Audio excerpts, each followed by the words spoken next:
Iran যুদ্ধ থামাতে সিনেটে এটি ছিল দশম প্রচেষ্টা। ইরানের বিরুদ্ধে যুক্তরাষ্ট্রের সামরিক পদক্ষেপ ঠেকানোর লক্ষ্যে যুদ্ধ ক্ষমতা সংক্রান্ত একটি প্রস্তাব মঙ্গলবার প্রথমবারের মতো অনুমোদন করে মার্কিন সিনেট। এই প্রস্তাবের মাধ্যমে আইন প্রণেতারা স্পষ্ট বার্তা দিয়েছেন যে কংগ্রেসের অনুমোদন ছাড়া দীর্ঘমেয়াদী যুদ্ধ পরিচালনা বা নতুন সামরিক সংঘাতে জড়ানোর বিষয়ে তাদের উদ্বেগ রয়েছে। তবে রাজনৈতিক বিশ্লেষকদের মতে এই প্রস্তাব পাশের ফলে মার্কিন রাজনীতি ও ট্রাম্পের যুদ্ধনীতিতে কয়েকটি বড় প্রভাব পড়তে যাচ্ছে। প্রথমত, এটা ট্রাম্পের একক সিদ্ধান্তের উপর বড় ধাক্কা।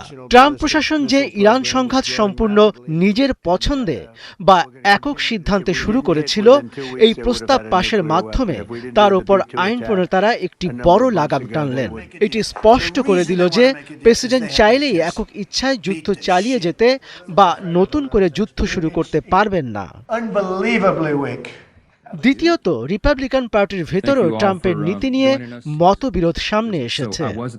এই প্রস্তাব পাশের ক্ষেত্রে ডেমোক্র্যাটদের সঙ্গে 4 জন রিপাবলিকান সিনেটরও যোগ দিয়েছিলেন। এটি ট্রাম্পের নিজস্ব দল রিপাবলিকান পার্টির ভেতরে অসন্তোষ এবং ট্রাম্পের যুদ্ধনীতির প্রতি এক ধরনের অনাস্থা প্রকাশ করে।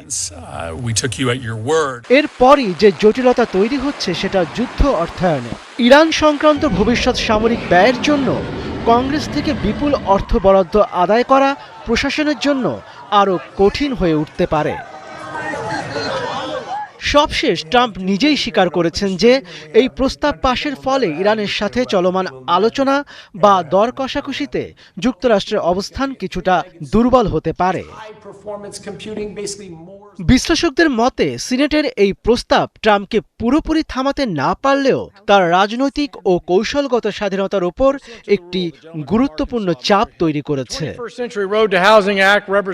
মনিরুজ্জামান বাবু, ৭১।